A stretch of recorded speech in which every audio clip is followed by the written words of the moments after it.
Уйгурский ученый из Восточного Туркестана, профессор доктор Эркин Эмет, преподаватель факультета языка, истории и географии Университета Анкары, удостоен награды за заслуги перед турецкой народной культурой от Научно-исследовательского института народной культуры.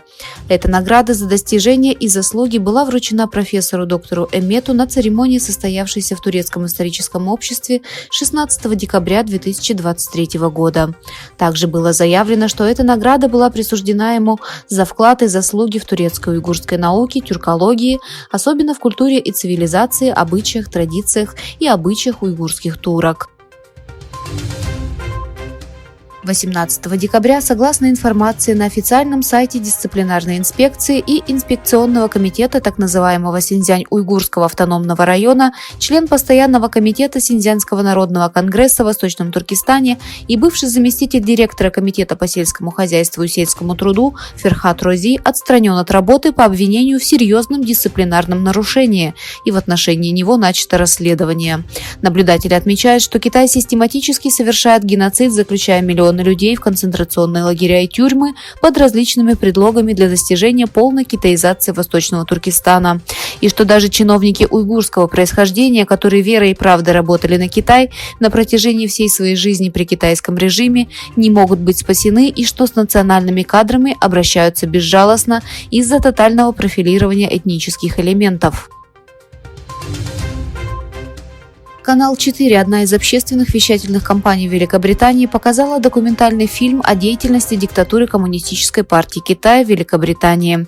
В документальном фильме, который можно посмотреть на странице канала в YouTube, описывается сеть давления и пропаганды, которую китайское государство пытается создать в широком диапазоне, от агентов влияния, которых КПК разместила в китайской общине Великобритании, до механизмов давления, которые она установила на университеты.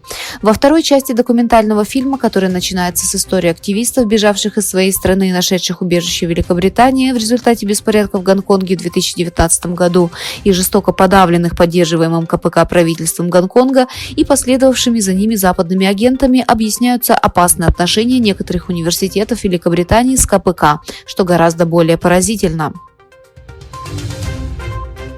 Китай и Россия договорились о расширении экономического и энергетического сотрудничества. Согласно заявлению, сделанному Госсоветом КНР, встреча глав правительств Китая и России прошла под сопредседательством премьер-министра КНР Ли Чан и премьер-министра России Михаила Мишустина. По итогам встречи между двумя странами были подписаны соглашения в сферах таможенного контроля, карантина, регулирования рынка и других сферах. Вооруженные формирования в Мьянме, которые 27 октября продолжили свои действия против армейских сил, захватили пограничный пункт с Китаем.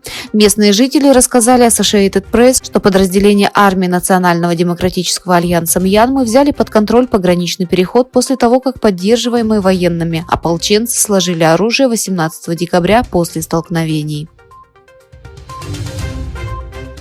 Крайне правый министр национальной безопасности Израиля Итамар Бен-Гвир заявил, что выступает против гуманитарной паузы в боевых действиях в секторе Газа для обмена заключенными между Израилем и Хамасом.